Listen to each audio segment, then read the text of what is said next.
ಕುಮಟಾ ಹೊನ್ನಾವರ ಮತದಾರ ಕ್ಷೇತ್ರದಲ್ಲಿ ವೀಕ್ಷಣೆ ಮಾಡಿದವಾಗ ಒಳ್ಳೆಯ ವಾತಾವರಣ BJP ಪರವಾಗಿದೆ.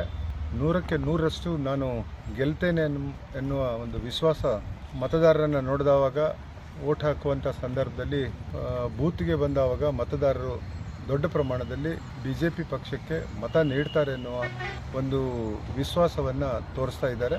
ಹೀಗಾಗಿ ನಾನು ಗೆಲ್ಲುವುದು ನಿಶ್ಚಿತ ಅನ್ನುವಂಥದ್ದನ್ನು ಈ ಒಂದು ಸಂದರ್ಭದಲ್ಲಿ ಹೇಳಲಿಕ್ಕೆ ಬಯಸ್ತಾ ಇದ್ದೇನೆ. ಮತ್ತು ಈಗಾಗಲೇ ನಾನು ಗಿಬ್ ಗರ್ಲ್ಸ್ ಹೈಸ್ಕೂಲ್ನಲ್ಲಿ ವೋಟನ್ನು ಚಲಾವಣೆ ಮಾಡ್ಕೊಂಡು ಬಂದಿದ್ದೇನೆ.